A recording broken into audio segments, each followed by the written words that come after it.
are a challenge of a lifetime. So we set out to make sure that we did everything we could to keep people housed and fed.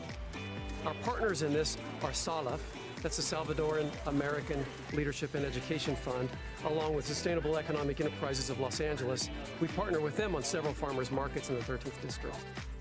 As a response to COVID-19, my organization set up a food distribution program to allow us to be able to tackle food insecurities that we already knew existed in our communities that were exacerbated with COVID-19. Bueno, estamos ahorita en cada bolsa van a encontrar hand sanitizer para enfocarse en la sanidad. Estamos dando información en cómo protegerse, quedarse en la casa, agarrar su vacuna de influenza. Es muy importante ahora que viene el invierno. Es muy bueno, es una buena ayuda porque en estos tiempos que estamos viviendo, ¿verdad? Pues que hay poco trabajo y usted sabe que la comida es lo que más se compra, ¿no? En la marqueta y pues es una buena ayuda y estoy muy contenta y qué bueno que estén haciendo esto. Ayuda mucho para la comida en el hogar. Soy sincero, es la primera vez que vengo. Vamos a ver, con que me den un arroz, unos frijoles, un bote de leche me va a ayudar, no se puede dar una idea cuánto.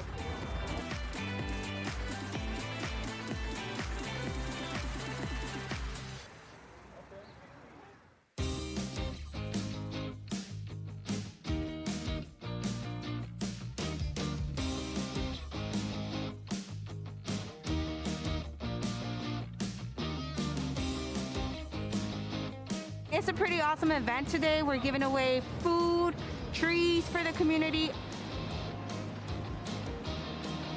I think it's a really good event for the community to be able to come out on a Saturday morning and give things for free for their families. My role is as a volunteer. I'm here to help out as everybody else is. I work for the State Council on Developmental Disabilities, and we've been fortunate enough to be given the PPE from the state of California to provide to our local communities. Por medio del centro regional estamos recibiendo esta ayuda, que por cierto cae muy bien para esta época tan difícil de la situación que estamos viviendo de COVID-19. Nos van a dar una caja de comida y mascarillas y guantes, que nos viene bien para poder protegernos de COVID-19. Ahora venimos al evento que va a haber, que van a regalar comida para los niños especiales, van a regalar un árbol para plantar en nuestra casa y mucha ayuda para nuestros niños que están con disabilidades. I think it's a good thing because I know a lot of people struggle, especially during these times, so it's good that they provide all this help for the people. Being able to do this for the public, for the community, it's a great way to let them know that we're still here, we're supporting each other.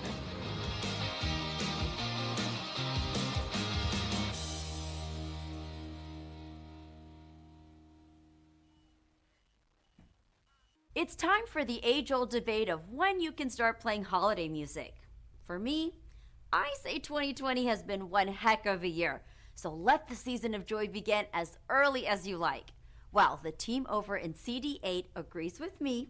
We've got a special sneak preview of their virtual tree lighting ceremony with Councilmember Marquise Harris Dawson. The best holiday tradition of all is that people become their best selves. People are giving, people are looking to help others, people are thinking about things other than themselves. So that's one of my favorite traditions. The others include the music, the decorations, the fashion, and everything that comes with the holidays. My holidays' favorite traditions are the tree lighting and the lights around the house. It just brings such joy. This year will be different. I'm a big shopper and I love hitting the malls and hitting the big stores, and we won't be able to do that this year with COVID. Even with masks, you don't want to be indoors in big crowds. What's special for this year is that we will all get to participate and watch on Facebook. A little disappointed with the COVID-19, with the restrictions that we have. But I think we still can make it a great celebration just by embracing the fact that we will have the tree lighting on Broadway. This year, And every year on Broadway, in the Century Palms neighborhood, we have the big tree like you'd see anywhere in the city. Well, right now, since everyone's, probably feeling down, everyone's alone at home, I feel like they need that sense of community to know that they're not alone. So I think that this definitely will fix that for me too, knowing that everyone's enjoying the Christmas tree lighting.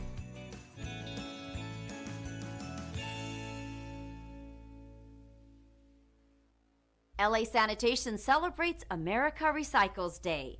Council District 2 invests in cabin communities, and LAFD is gifted with a fleet of battery-powered e-bikes. These stories up next on City Beat. As part of America Recycles Day, LA Sanitation is reminding everyone of the importance of recycling, especially now with more people at home. In some areas, up to 30% more waste is accumulating, and taking care of our environment is vital. You can join in by checking out their LA Public Works channel on YouTube, which is presenting videos with tips on the right and wrong ways of recycling. Knowing these tricks can help make recycling even more efficient. Let's all take part in saving the environment by reducing what goes into landfills. Just one more way to trim your waste.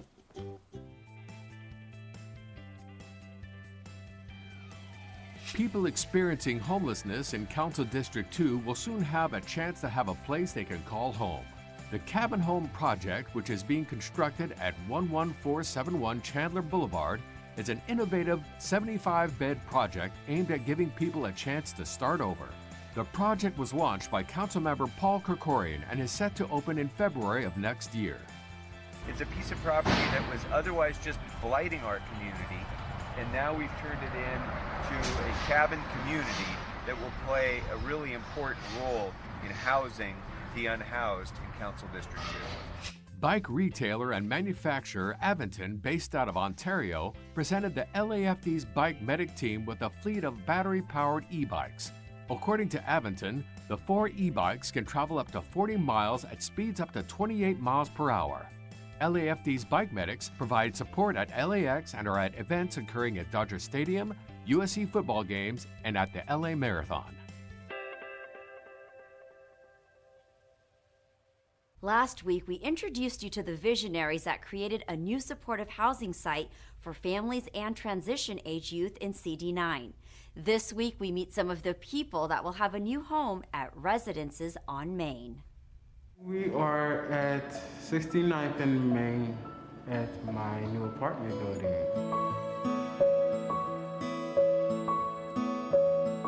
This project means a great deal to us here in the city and here in CD9. So we really want it to be a real center. And the fact that it will be able to house homeless individuals, our transitional age youth, again, I think really underscores the fact that we are really creating a community here. It feels amazing. I actually been through a lot my whole life, and actually to really have a place of my own and just be able to say I did something in my life it's a good feeling. Yes, it's a very big day for us, for me and the family. We've been through a lot, and it's a struggle. So it's so wonderful that they open up to us and get us in this place, so we don't have to worry about being homeless and being on the street. So it's a very big day for us. My daughter will come up to me and my daughter will say, "Daddy, when it's going to be a time that we can't sleep in this car no more, because she can't take it no more." I feel very happy for me and my family that now we're in finally a place so we can enjoy our rest of our life that we're in and we were living. It's very fun that we're now here with my family. We get to sit down, enjoy a nice meal together. It's it's not even words, honestly. It's the feeling, just the look at seeing how my kids' face when I told her and I told my other kids about this place.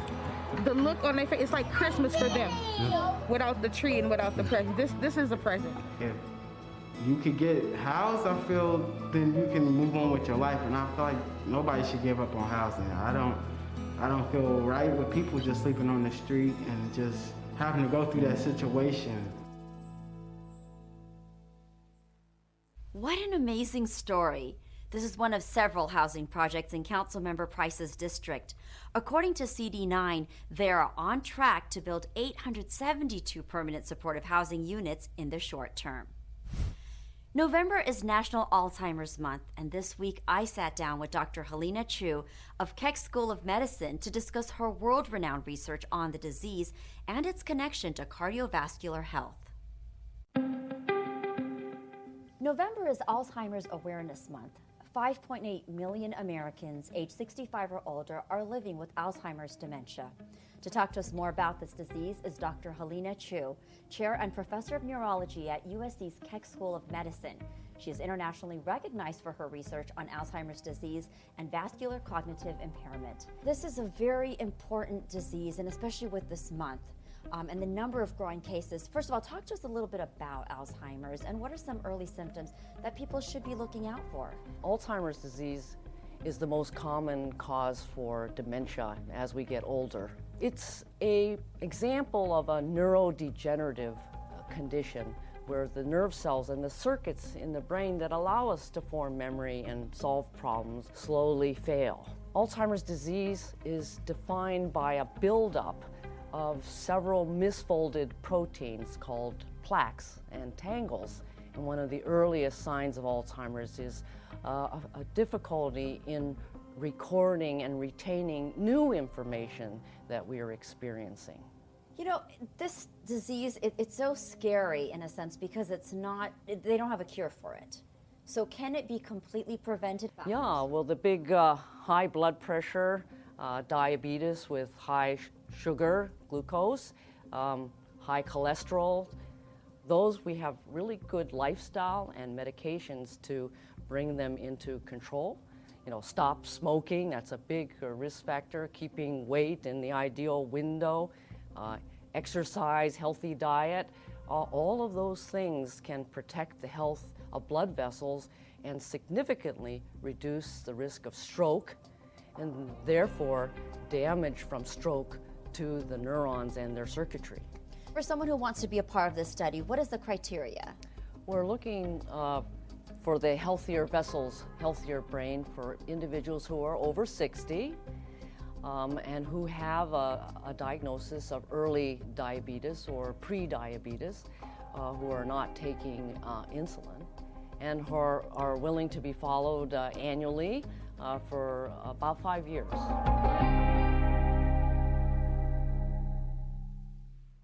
Thanks to Dr. Chu for coming by the Channel 35 studios. Once again, if you'd like more information on the study mentioned in her segment, visit usc.edu/ADRC. Earlier in the show, you saw the fruit of his labor with the outreach to families in need. Stephen Simon, General Manager of the Los Angeles Department on Disability, joined us in studio to discuss how the disability community has been greatly affected by the pandemic. I'm delighted to be joined by the Executive Director from the Department of Disability in Los Angeles, Stephen Simon. So nice to have you with us. Thank you, Maria. So glad to be here. All right, so let's just get into a real basic thing, first of all.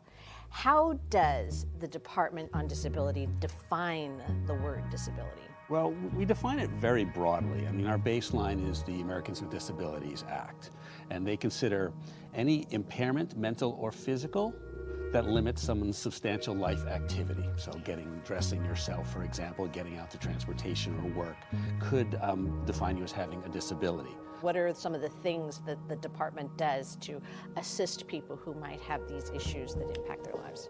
We work with all city departments, so the physical structure, whether it's working with rec and parks facilities, working with library facilities to make sure those are physically accessible, ramps, elevators. Technology, work a lot with ITA and all departments on websites, for example, to make sure, for example, a blind person with a screen reader has access to a city website or all city documents, making sure there's an interpreter behind the mayor when he's announcing COVID information. Those are all things that we do. Sadly, we've all had to make accommodations for this issue called COVID-19.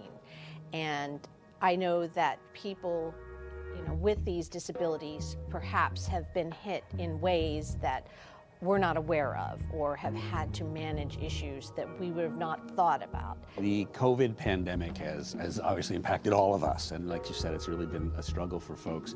People with disabilities are having a really, really tough time. Food insecurity for people with disabilities in Los Angeles County before this pandemic was up to 40% of families with a person with disabilities were food insecure. Some way or another, just didn't have enough food for the family over a given period of time.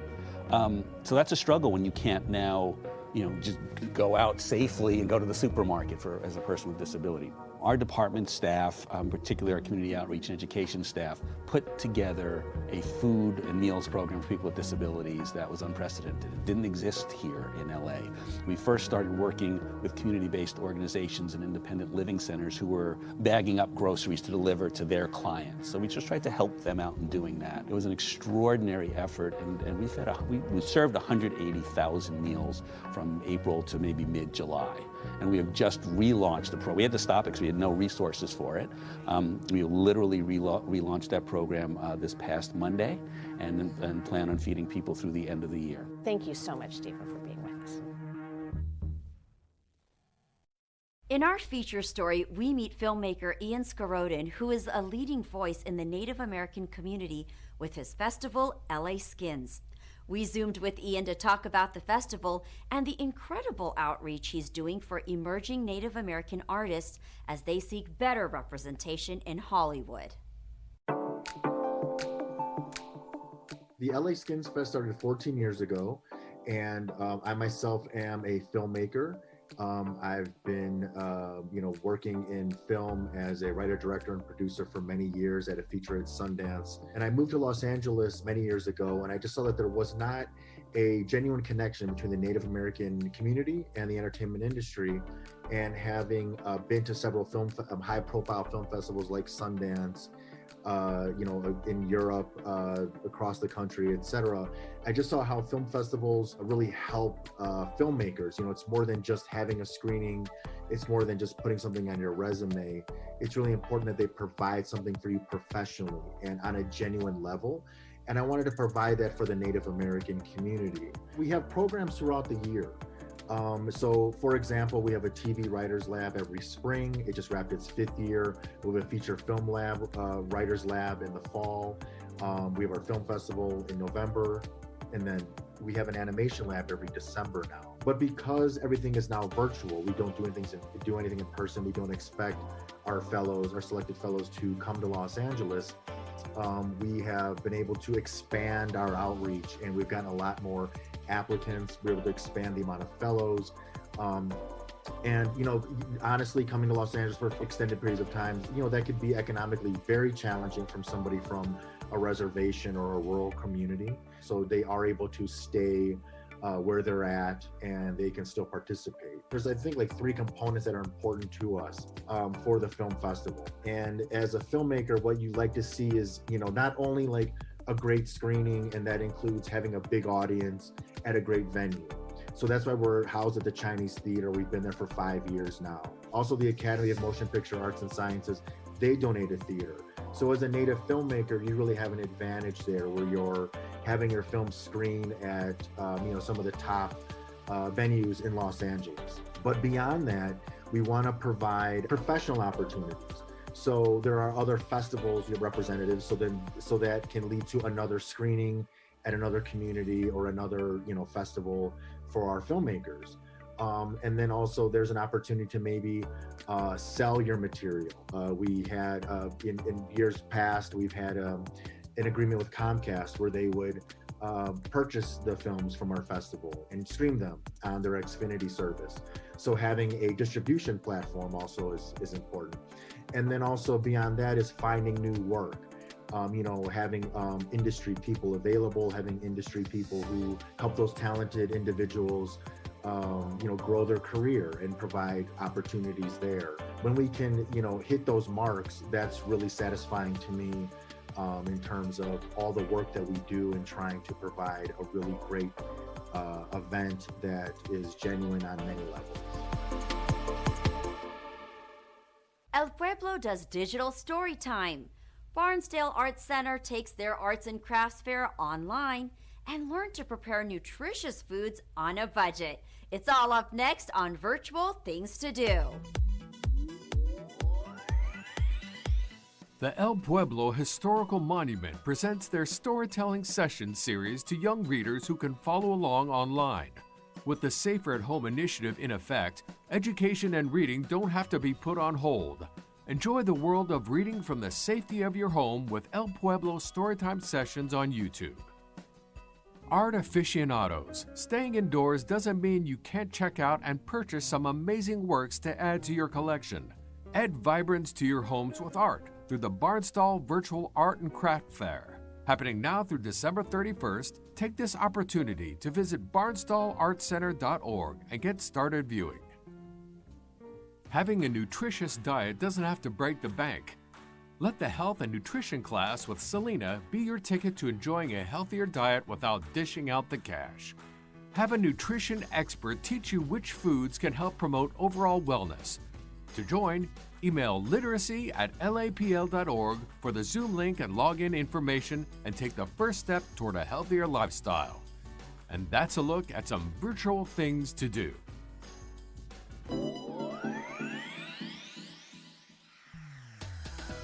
That's it for this edition. I'm Rasha Goel. From all of us here at LA This Week, thanks for joining us. And a reminder that you can catch us online at lacityview.org. We're also on Facebook, Twitter, and YouTube. See you next time for more LA This Week.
Good morning and welcome to the Los Angeles City Council. Today is Wednesday, November 25th. I'm Nuri Martinez, the President of the City Council. Madam Clerk, please call the roll. Councilmember Blumenfield.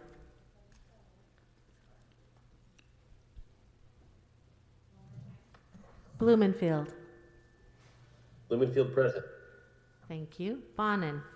Bonin present. Buscaino. Here. Cedillo. Absent. De Leon. Here. Harris Dawson. Present. Koretz. Here. Krikorian. Here. Lee. Present. Martinez. Present. O'Farrell. Present. Price. Here. Rodriguez. Rue. Wesson. Present. Thank you. 12 members present and a quorum, Madam President. Okay, first order of business. Approval of the minutes of November 24th. Mr. De Leon moves and Mr. Bonin seconds. Next. Commendatory resolutions for approval. Mr. Krikorian moves and Mr. Lee seconds. Next. Madam President, would council like all items to go forthwith today? Without objection, that will be the order. Next. Madam President, there has been a request to note and file item 26. Without objection, that will be the order. Next. Items 1 through 51 are items for which public hearings have been held. Items 52 and 53 are items for which public hearings have not been held. Items 54 through 57 are items scheduled for closed session for which a public hearing has been held. 10 votes are required for consideration. Okay, members, without objection, those items are not before us. Are there any specials? Mr. O'Farrell? Yes, Madam President. Item 53, special, please. Is that for comments or do you have an amending motion? For comments. Thank you. Any Madam other President, item 51 for an amendment. Okay, 51 for Mr. Wesson. You want to read your amendment into the record, please? Yeah, move that the Budget and Finance report for item 51 be amended to change the name of the department to the Civil, Human Rights, and Equity Department. Is there a second? Second. Mr. Bonin? I'll second that. Mr. Price or Mr. Bonin? Both. Okay, thank you. Mr. Blumenfield? Yes, item 10 for an amendment and comment. Okay, let's go ahead and hear your amendment. Okay, the amendment, it's a minor amendment, but I move that item number 10 on today's council agenda be amended to include the following recommendations.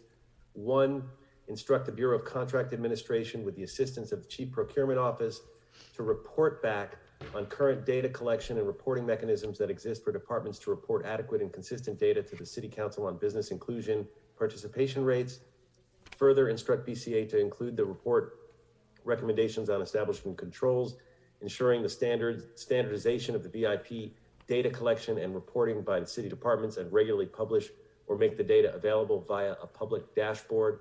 And 2, instruct the Bureau of Contract Administration to review the city's 3 proprietary departments and their established programs with minimum contracting requirements for small business participation and analyze the impact these minimum requirements have had on their small business participation rates. Further, instruct BCA to report back on establishing a pilot program in the city similar to that of the proprietary departments that would help the city increase its small business participation levels.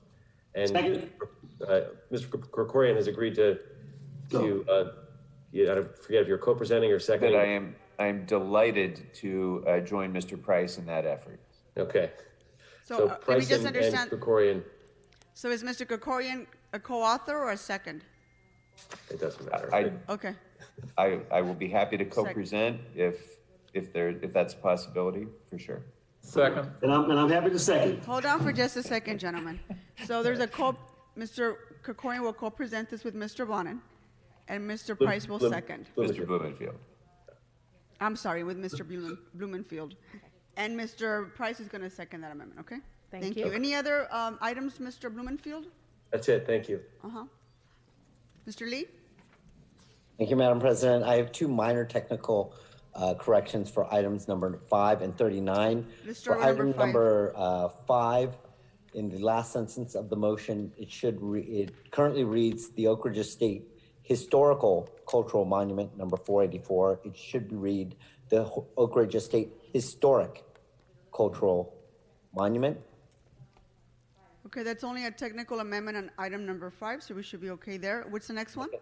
And on item number 39, in section 2B of the report, it says the roles and duties of the various staff positions that are essential for the reopening of the West Valley Animal Shelter as a fully operational animal shelter. It should read as a fully operational municipal animal shelter. Yes, thank you for the 2 technical amendments on items 5 and 39 from Mr. Lee. Thank you. Thank you, Madam President. Mr. Krikorian? Thank you, Madam President. First, sorry for that confusion. On Mr. Blumenfield's amendments, I will need to be a seconder, not a co-presenter, so as to avoid any Brown Act issues with the ad hoc committee. Thank you. So if I could be listed along with Mr. Price as seconders. Yes, we'll go ahead and make that change now. Yeah, and I also wanted to, Mr. Wesson called item 51 special. I also was going to do that for purposes of a technical amendment as well. Would you like me to? Yes, go ahead and read the technical amendment, yes. So I would move that the Budget and Finance Committee report, item 51B, I move the Budget and Finance Committee report, item 51B, as amended to clarify that the management assistant in recommendation number 3 should read management analyst, and the clerk should be instructed to make that change as a technical correction. And then also in moving the Budget and Finance Committee report, I would accept Mr. Wesson's amendment as friendly to that report. Perfect. Thank you very much. Any other items, Mr. Krikorian? No, I think that's it. Thank you, Madam President. Okay, Madam Clerk, seeing no other members on the queue, please let me know what items we're prepared to vote on. Council may vote on items 1 through 9 and 11 through 50 at this time. 11 through 15? 11 through 50. 50. 50. Okay, let's go ahead and prepare to vote on those items. Madam Clerk, please call the roll.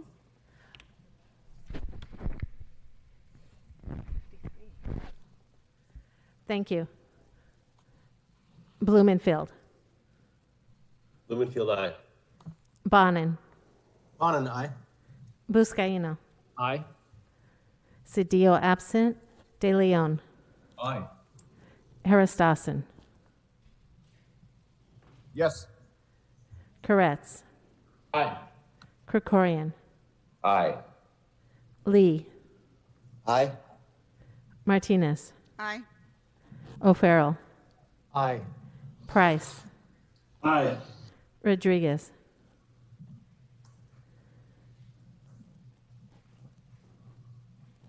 Councilmember Rodriguez. Rue. Wesson. Aye. 12 ayes, these items are adopted. Mr. Krikorian, I'd like to go to you on closed session items, which are items 54 through 57.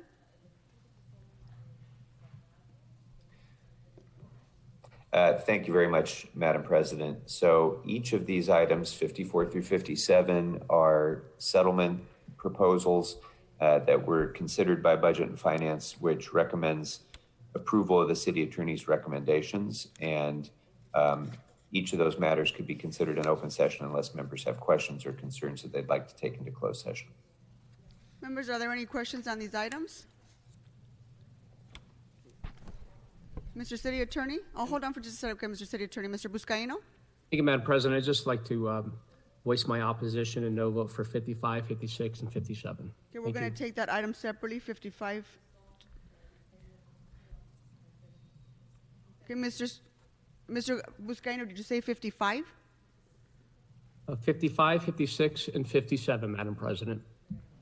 Thank you. Mr. City Attorney? Thank you. Just for the record, the last two closed session items, 56 and 57, are CAO conflict matters, so it's not actually the city attorney opinion being before you.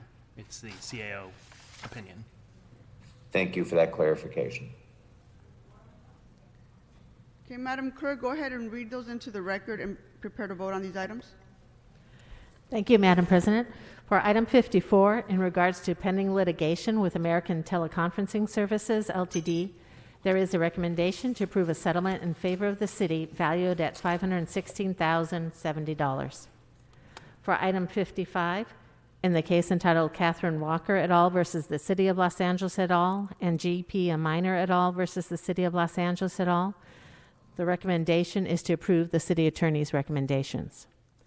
And for item 56, in the case entitled Antonio Solis versus the City of Los Angeles et al., there is a recommendation to expend up to $139,000 in settlement. And finally, for item 57, in the case entitled Quentin Jurity versus the City of Los Angeles et al., there is a recommendation to expend up to $399,000 in settlement.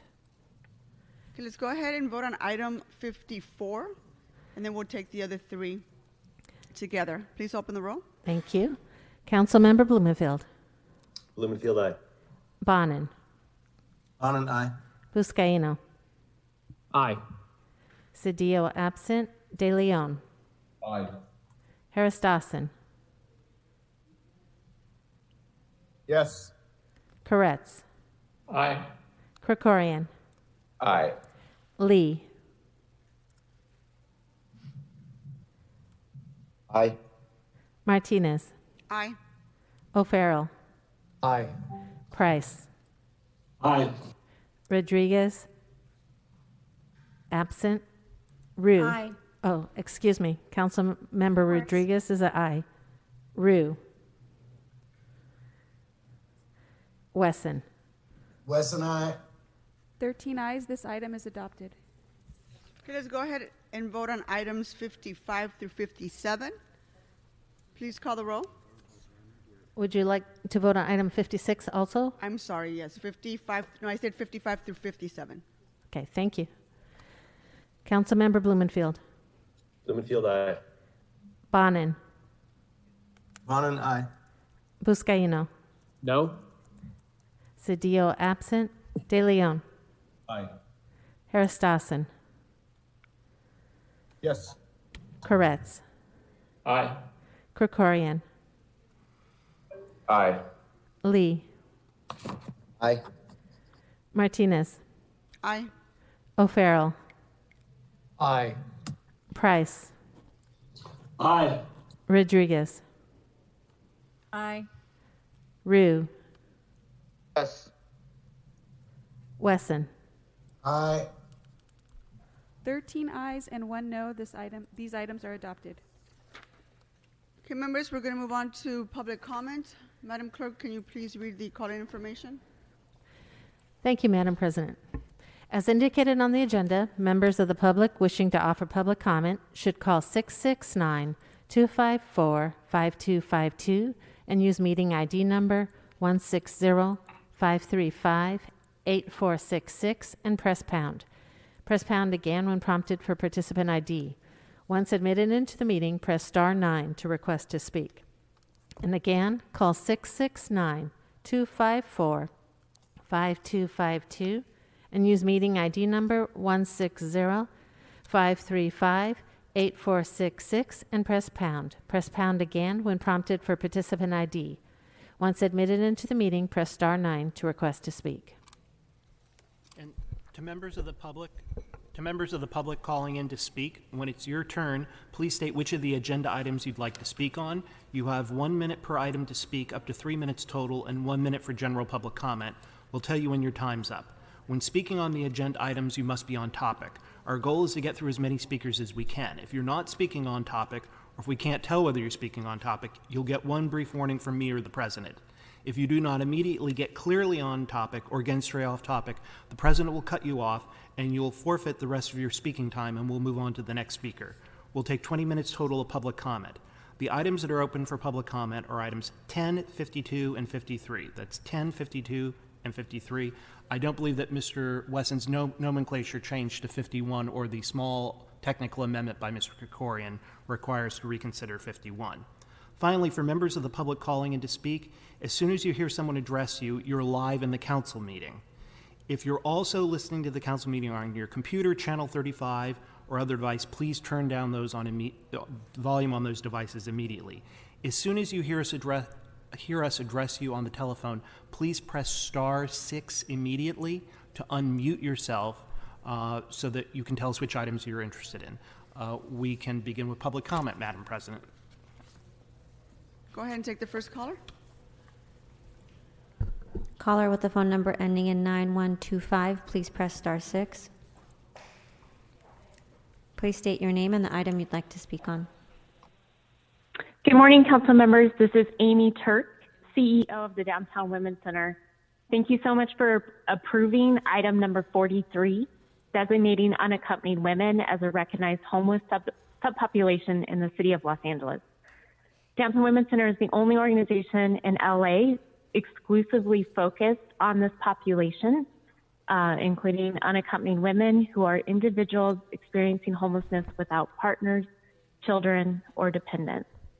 You have made history today with passing this motion. The data and the strategies that result from this motion will make Los Angeles a national leader in the fight to end homelessness for women, of which 13,000 women across the city are unhoused today.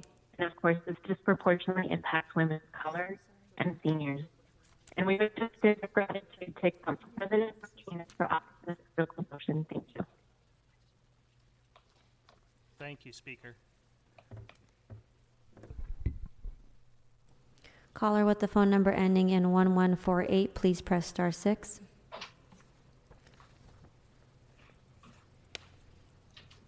Caller with the phone number ending in 1148, please press *6. Please state your name and the item you'd like to speak on. I'd like to speak on all available items, please, and general public comment. Thank you. Sure. So you have 3 minutes for items 10, 52, and 53, followed by 1 minute for general public comment. Please begin. Okay, thank you. Apologize to Ms. Autry Martinez, and please start these meetings on time. You don't have to be like Wesson. Be professional and run this council properly. Although that would be a real treat. 100% vote trading again today. 100% of the items. Item number 52. A $260,000 salary for being the director of the Civil Human Rights Department. That's a pretty hefty salary, I would say. I wonder, is that salary going to come with reducing homelessness and increasing social justice significantly in the city? We need to take a look at some of these salaries, I would say, and some of the ways that the city is spending our money. It's been my mistake. I've been reporting that you gave $1.3 million over the last 18 months to Dawson for his luxury office moves. That was incorrect. It's close to $2 million. Here we have $260,000. He had 4 office moves. This is incredible. And the way you throw around the people's money, you say there was record amount of overages in the city budget a few years ago. Then why was homelessness increasing exponentially? Because you're throwing around money this way. You don't give a damn about the public. You're giving $3 billion to LAPD, $260,000 for this Capri Maddox salary. I think somebody should look into that. That is a pretty hefty amount. This one person you're trying to say is going to really significantly reduce the amount of civil rights abuse and civil human rights abuses? I don't think so. Number 53, and another opportunity for Farrell to get his anorexic face on TV to campaign. This one is for the city's position on separating children. Why don't we look at the foster system here in the United States? The city of LA, they take away almost 2,000 children a month. 87% of the prison population come from the foster system, taking children away right here, not just foreign people entering the country. So you can go into general public comment if you wish. Okay, thank you, sir. We are going to recall Marquise Dawson. You think we've been doing nothing all this time, Dawson? You make a lot of friends in 20 years. We will be ready. You have spent almost $2 million, and this corrupt city council has given it to you over the last 18 months. You're trying to evict 1,000 people out of Dorset Village to raise up 782 luxury apartment units with pool spas and swimming pools. $308,000 to try to evict the unemployment office.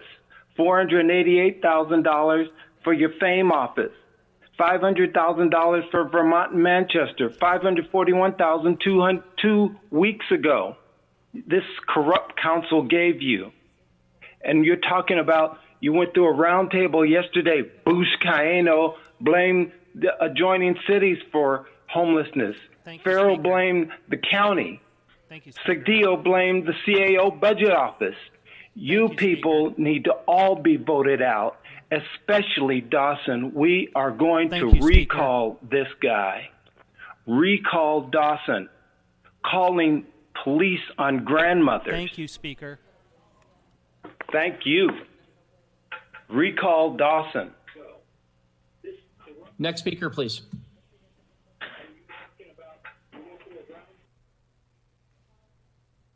Caller with the phone number ending in 1108, please press *6.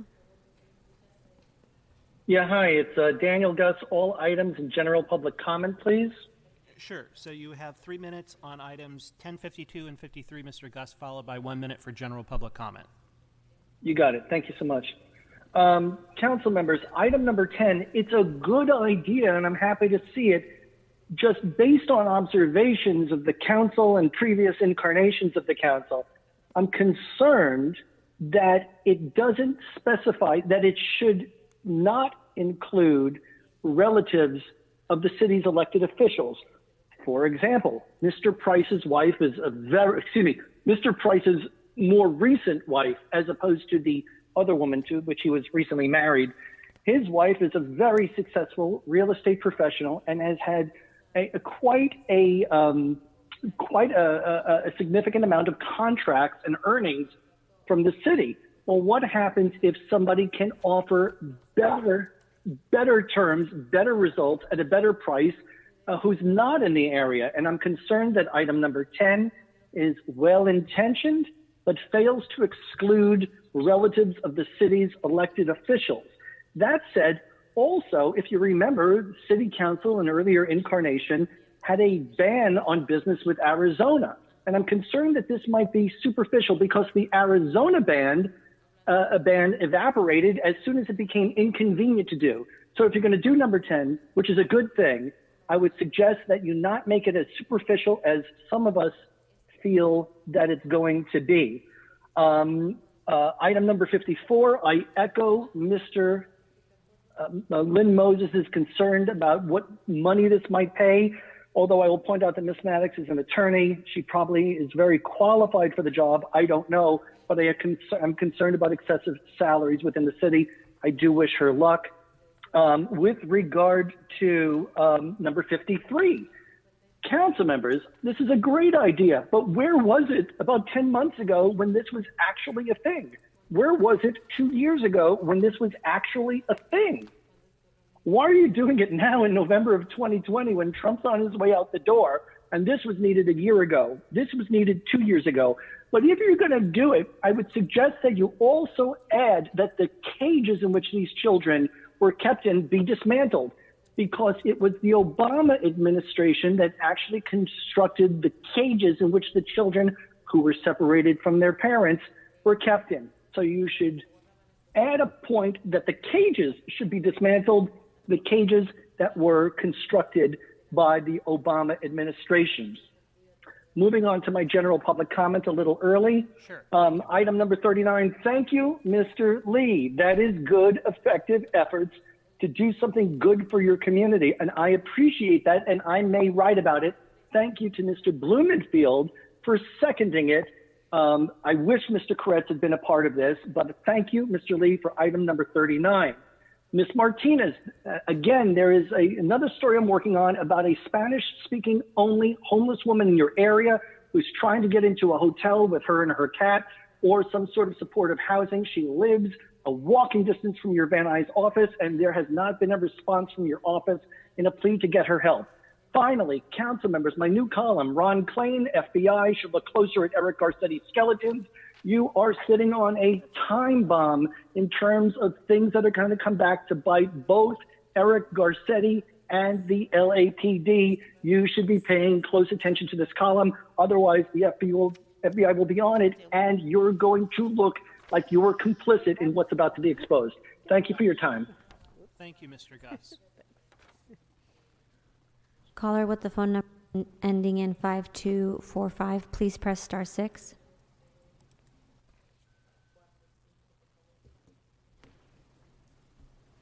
Please state your name and the items you'd like to speak on.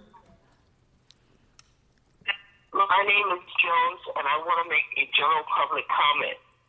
Sure, you have 1 minute. Please go ahead. I am one of the grandmothers that went to the home of Marquise here in Dawson last Friday to peacefully protest against his selling out and deliberately gentrifying our black community, and he called the police on us. The black community will no longer tolerate Dawson's deliberate eviction of black people by the means of his $200 million destination Crenshaw gentrification project, the families at Dorset Village, and his attempt to take over our unemployment office, his non-support for our community mall, and all the other things that he's done. Dawson is disgraceful, and he is cowardly response was to call the police on 10 elderly black grandmothers peacefully standing on public property. Marquise is a coward and a disgrace, and we call for his immediate resignation. Thank you.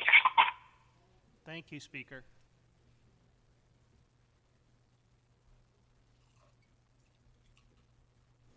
Caller with the phone number ending in 7719, please press star 6.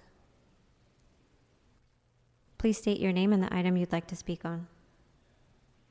Thank you. It's Eric Previn. I'll speak on all the available items and a general public comment. Sure. So you have 3 minutes for items 10, 52, and 53, followed by 1 minute for general public comment. Please begin. Okay, let's start with 52 because it's interesting. You've got the executive director in Civil and Human Rights Department is, the executive director is being chosen. It's Capri Maddox, as we know, and they published her salary, which will be $259,893. Now that caught my attention, obviously as fairly high at first, and then I went, wait a minute, didn't I do a PRA and find that Mike Fior was only making $256 in 2019-20? So this is a great celebration. Here we have the longtime crony of the city attorney and the mayor, serving in a rights organization built into the city that's going to apparently make it fair for the employees to get a fair shake regards to civil rights. Of course, the irony is not lost on us that this is a room that is the temple of hypocrisy where comments are reduced routinely. Today you have an agenda with 50-something items, 4 of which are available for content from the public, before they're approved by the one-vote block city council under Martinez's leadership, trained under Herb Wesson, who was frog-marched out by the electorate recently. So let me simply say good work on installing Maddox, who is an African-American woman, and I'm pleased to say that she's making more than Mike Fior made in 2019-20, which is a measure of, balance. I think that's good stuff. Now, let me also say that we have on this agenda, you're amending sections of the government code, the LAMC, in several sections, and yet you're denying the public a right to speak on it because you heard comments in committee. So that does not line up in my mind, and that's why I'm going to be challenging the committee exception. If you don't mind, Paul. I know you've got a lot of losing cases on your plate, but if you don't mind, I'm going to challenge it because I think that we need more comment from the public and more attention and scrutiny from the public, not less. And my general public comment, which will begin in 1 second, is a continuation of that theme, that by canceling the Friday meeting, which you've done pro forma now, they just don't meet on Friday, the City Council, and by aggregating and moving around through special meetings, the committees, you have done an excellent job of limiting public comment. But that is not what the goal of the public is. The public would like to hear from one another because they have important points to make. And that's why I think that you really are in a bad area, and the Board of Supervisors, your up the Grand Park comrades, have done even worse because under Mark Ridley Thomas, who's coming to the Temple of Hypocrisy soon, they have been essentially halving the amount of time that they meet and reducing the possibility of an ordinary member of the public who scrutinizes their business from getting through. So it's so embarrassing. It is actually going to come out.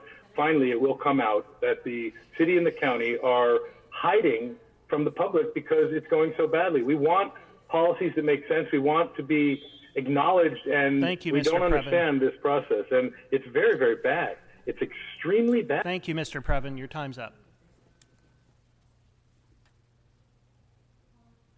Caller with the phone number ending in 0732, please press star 6. Please state your name and the items you'd like to speak on. Hi, my name is Luna, and I'm curious. I'm trying to follow along, but is item 51 still available for public comment? No, but you're free to talk about it during general public comment if you'd like to. Yeah, I'd like to offer some comments on general public comment. Thanks.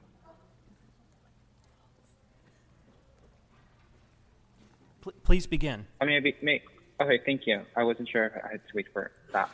Thank you. So my name is Luna. I'm calling in from the Transit Advisory Council, which is now going to be housed under the Civil and Human Rights Division. And so I wanted to speak to the public comments and offer my recommendation to fund this department and the work that they'll be taking on. The work of the Transit Advisory Council, which was previously under the Community and Housing Development Department, has been very integral to offering local services to the transgender community and the constituency that makes up the diversity of the city of LA, and that funding department would be important to making sure that we as a city are responsible and responsive to our constituents and our diverse pool of communities in the city of LA.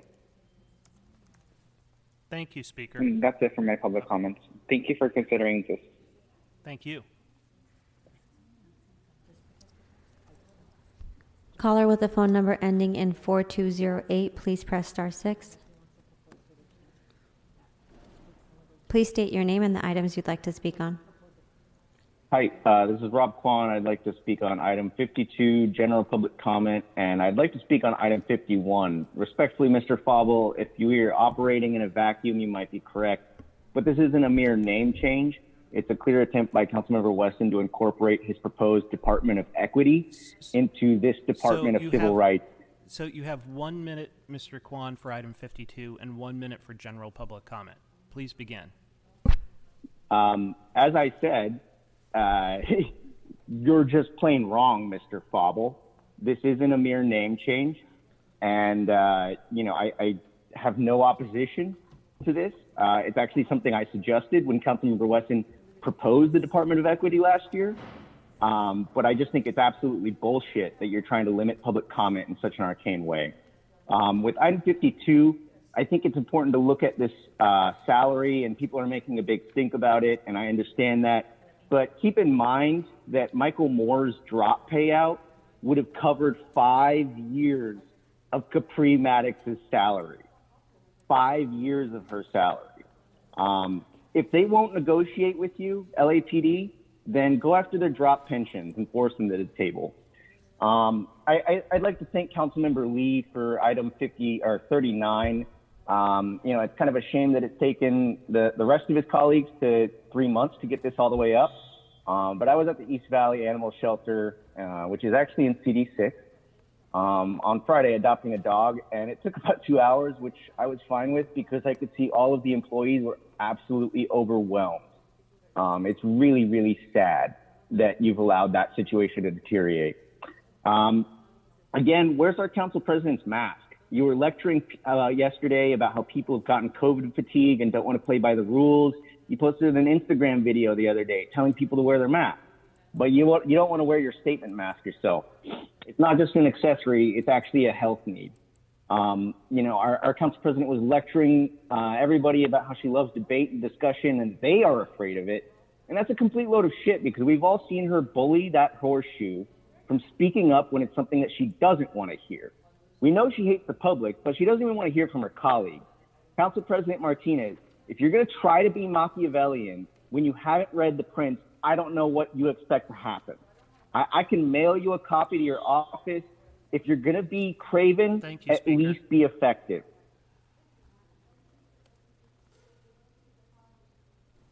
Caller with the phone number ending in 7709, please press *6.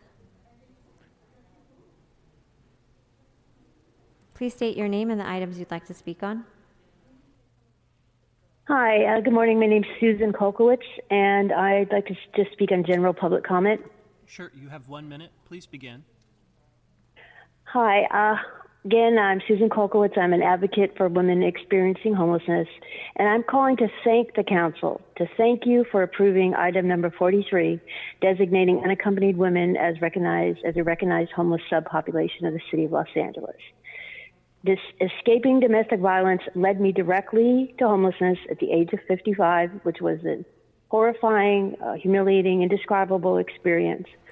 And as a woman by herself, I struggled with accessing housing and other important services because unaccompanied women who are experiencing homelessness without a partner or children fall through the cracks in the system, not being eligible for programs that help families, etc.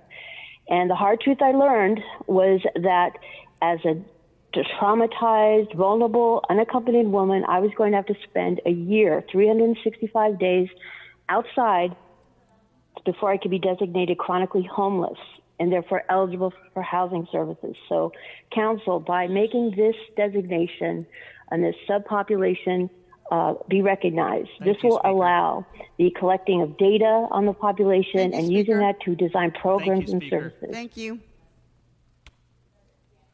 Okay, that concludes public comment, members. Let's go ahead and prepare to vote on the following items.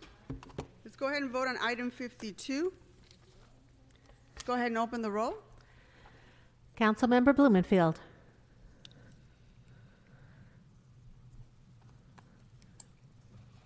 On Blumenfield, aye. Thank you. Bonin. Bonin, aye. Buscaino. Buscaino. Aye.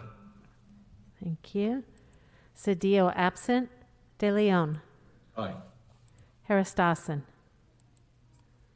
Yes. Koretz. Aye. Krikorian. Aye. Lee. Aye. Martinez. Aye. O'Farrell. Aye. Price. Aye. Rodriguez. Aye. Rue. Yes. Wesson.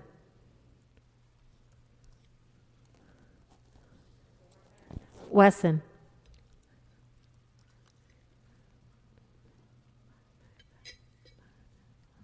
Thirteen ayes. Item 52 is adopted. Okay, let's move on. Wesson, aye.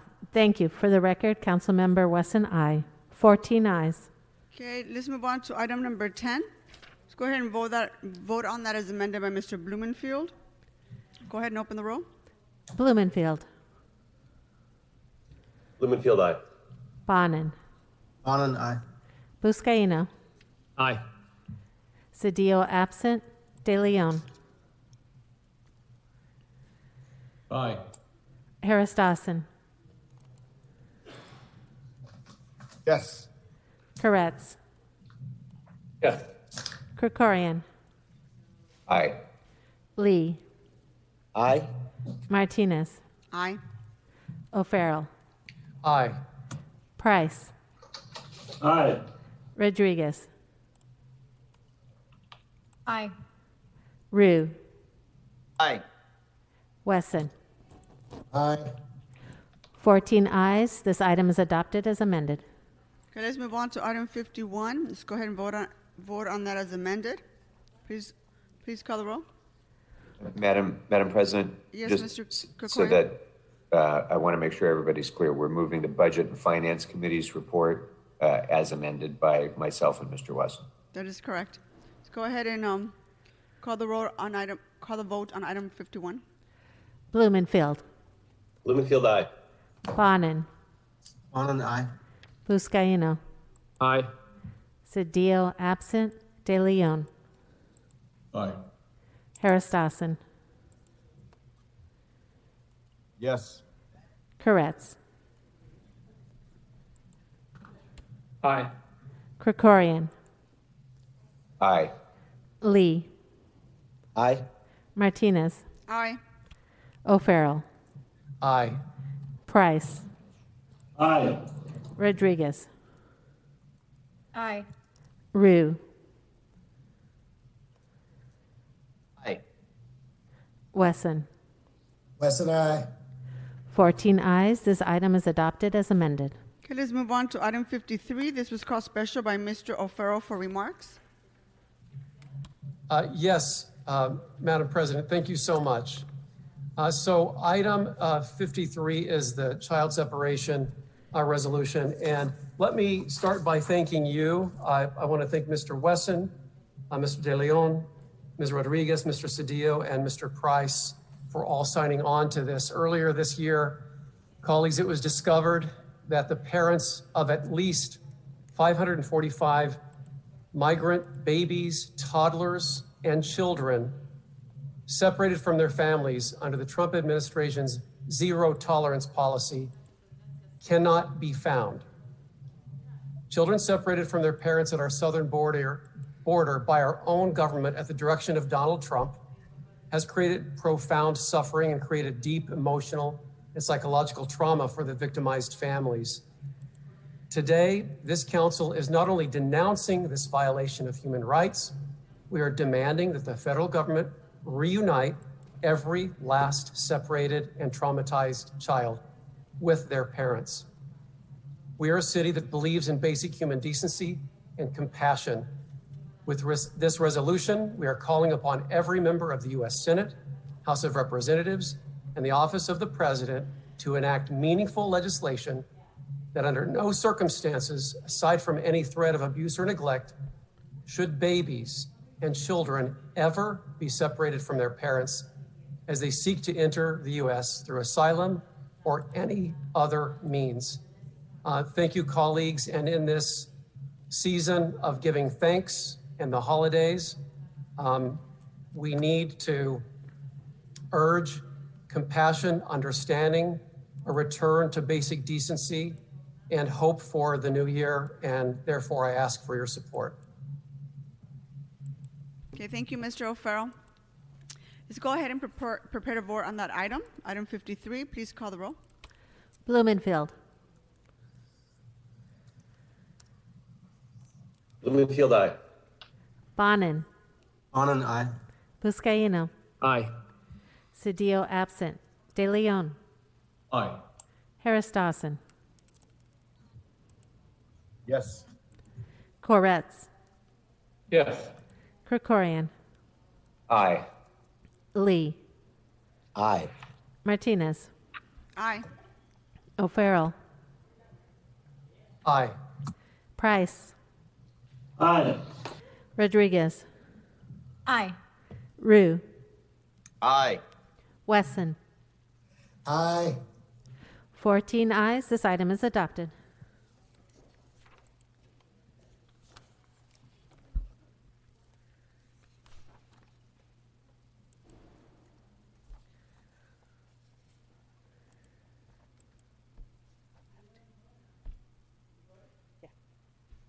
Okay, Madam Clerk, what's before us now? Madam President, the clerk has two verbal motions to read into the record. Okay, why don't we start with the first one? The first motion, introduced by Council Member Kevin De Leon, is a Rule 16 motion that approves a street banner program identifying the Lincoln Heights Neighborhood Council as a street banner program for the period November 2020 to November 2021. And a seconder? Is there a second? Second. Second by Mr. Koretz. Next. Thank you. The next motion is referred to the Ad hoc COVID Committee. This has been introduced by Councilmember Koretz. This directs the CLA to work with the LA County Department of Health and to report back to Council in January 2021 to answer questions regarding COVID-19 vaccines. Okay, is there a second? Second. Second by Mr. O'Farrell. Thank you. Okay, members, any verbal motions? Mr. Koretz? No, I don't have a verbal motion. I'd actually like to ask that we reconsider item 39 as the amendment was not a technical change, but a very substantial policy change. And I'd like the opportunity to speak to that. Give me just a minute, Mr. Koretz. Hold on for just a second, Mr. Koretz. I'm going to move on to Ms. Rodriguez while we figure out your reconsideration. Ms. Rodriguez, you want to introduce, do you have a verbal motion to be introduced? Yes, I have a resolution and a verbal motion. Okay, go ahead.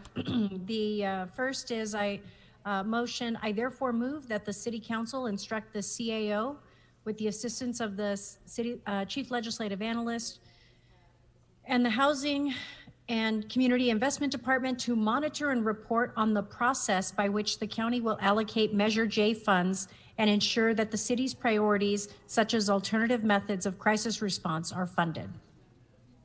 Second. Second. Mr. Buscaino?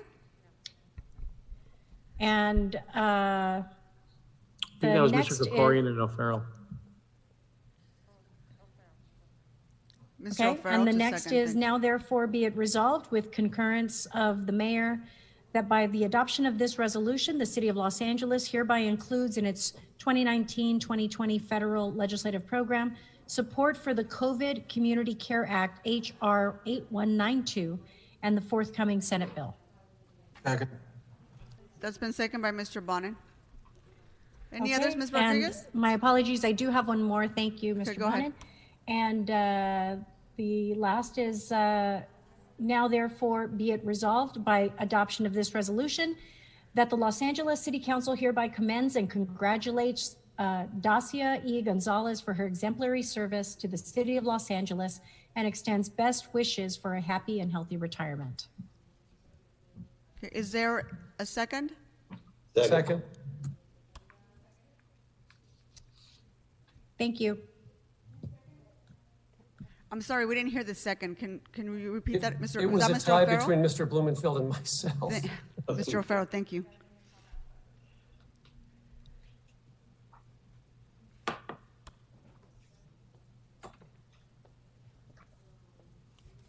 Any other verbal motions, Ms. Rodriguez? No, thank you.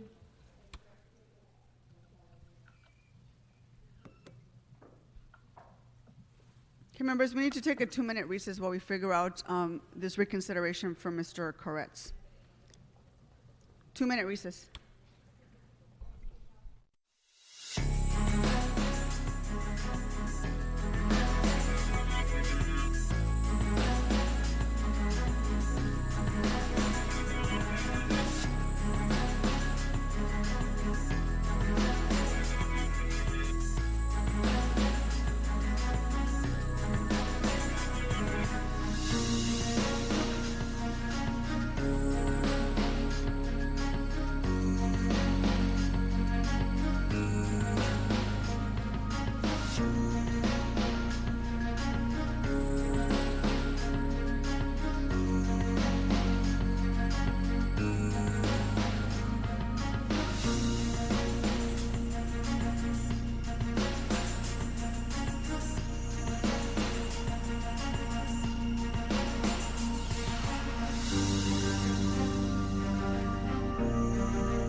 Okay, members, thank you for your patience. Mr. Koretz would like to reconsider. He'd like to reconsider item 10, so we're going to vote on Item 39. Sorry, item 39. So there's been a request by Mr. Koretz to reconsider item 39. So we're going to vote on reconsideration at this time. So Madam Clerk, please call the roll. Blumenfield. Blumenfield, aye. Bonin. Bonin, aye. Buscaino. Aye. Cedillo absent. De Leon. Aye. Harris Dawson. Yes. Koretz. Aye. Krikorian. Aye. Lee. No. Martinez. Aye. O'Farrell. No. Price. Aye. Rodriguez. No. Rue. Aye. Wesson. Aye. 11 ayes, 3 noes. This item is now before you. Mr. Koretz, the item's before us. Go ahead. Thank you, Madam Chair. I'd like to ask that item 39 be reconsidered for the purposes of referring it back to committee. In committee, we had a substantial discussion on the future of the West Valley shelter, and at Councilmember Lee's suggestion, instructed the department to report back with a plan for reopening the shelter. The council shouldn't act on this item until the committee has had a chance to consider that report and plan.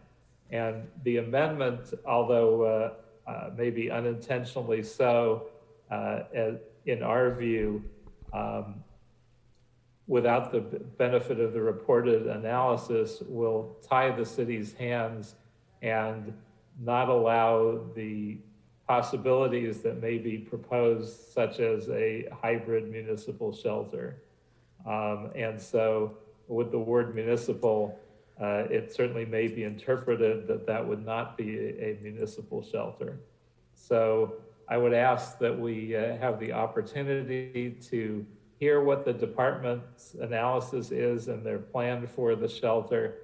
I'm not necessarily committed to their plan. I may wind up joining Mr. Lee in opposing it when it comes back. But adding the word municipal, I believe ties their hands. I believe it's substantial and should have been allowed for public comment at the minimum if we were going to vote on it. But I would just ask that we refer it back, have a chance to make an informed decision on what we should do with the West Valley and North shelters, and then bring it back with an informed decision. Okay, Mr. Blumenfield? Great. I think there may be a simpler way to just fix this. And, I have grave concerns about what's going on at the shelter, but this is just a report back. So why don't we just say, and I'll put this as a friendly idea, but to say it directs the Department of Animal Services to report in regard to the long-range plan for West Valley to include, and then have 2 bullets. One, the roles and duties of various for the, as a fully operational animal shelter, and also the roles and duties of various as a fully operational municipally owned animal shelter. And then, since this is all about getting information, we're just getting information about what those, getting report backs on both of those options, so that we can then do it. Because I agree that you shouldn't presuppose one or the other for purposes of making a committee decision kind of through a technical change, but why not have them provide all that information? So that would be a friendly proposal if everyone were comfortable with that. It sounds like it might work. Could you repeat what your friendly amendment is? Okay, so the idea would be to add another bullet. So right now it's it says it directs the Department of Animal Services to report in regard to its long-range plan for the West Valley Animal Shelter to include, and there is a bullet in the original one that says the roles and duties of the various DAS staff positions that are essential for reopening the West Valley Animal Shelter as a fully operational animal shelter. That's what was passed. And then Mr. Lee added the word municipally owned to operational animal shelter, which could presume that it has to be done that way. So I was just saying, to add one additional, instead of Mr. Lee's amendment, it would be a substitute amendment for his, but it would say the roles and also the roles and duties of the various staff members as a municipally owned animal shelter. So you would have both the report back on what it would take for a municipally run and what it would take for a municipally run. So you get both. Strikes me as solving the problem, so I would accept that as a friendly amendment.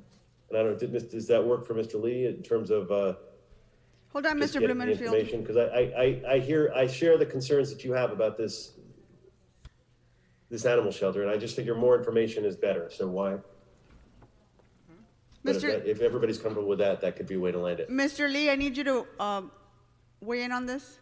Sure. Thank you, colleagues. Yeah. I just want to. We're just asking for a report back, and it says all that information in there. But I will accept Councilmember Blumenfield's friendly amendment to, as long as this motion moves forward and get that report back to us. That's fine. Okay, we're going to go ahead and vote on this item as amended. So go ahead and please call the roll. Blumenfield. Bloomfield, aye. Bonin. Bonin, aye. Buscaino. Aye. Cedillo absent. De Leon. Aye. Harris Dawson. Yes. Koretz. Aye. Krikorian. Aye. Lee. Aye. Martinez. Aye. O'Farrell. Aye. Price. Aye. Rodriguez. Aye. Rue. Aye. Wesson. Wesson, aye. 14 ayes. This item is adopted as amended. Okay, Madam Clerk, what's left on our agenda? Council has motions for posting and referral. Posted and referred members, are there any announcements? Madam President, I'd like to reconsider an item. Just kidding. Mr. Buscaino, not today, please. Sorry. Any announcements, members? Any adjourning motions? Mr. Price. President, I just want to wish everyone a happy Thanksgiving. Say that one more time. I want to wish everyone a happy Thanksgiving. Thank you so much, Mr. Price. Happy Thanksgiving. Members, any adjourning motions? Seeing none, please have a safe and blessed Thanksgiving to all of you. And hope to see you next week. Thank you very much. Our meeting is adjourned. Happy Thanksgiving, all. Aye.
These images are beautiful. I want to thank you for your incredible work on this and that of your colleagues. And Dan Halden for being the director of this initiative, and most of all, the constituents who've participated. As you go through these images, I'm thinking about how it's really for folks who live there at the top of the food chain, Back in 1982, I lived one block south, and even then I realized the potential of the boulevard, and that was many, many years ago. So sometimes I get asked, well, why are you even doing this on the Walk of Fame? And I always say, well, because I think the quality of life for people who live along the corridor should have the same value that tourists from around the world have. So it's with that in mind that we approach. And then what I'd like to do before we take questions is just, Dan, if you could just give the quickest little synopsis of where we are in terms of the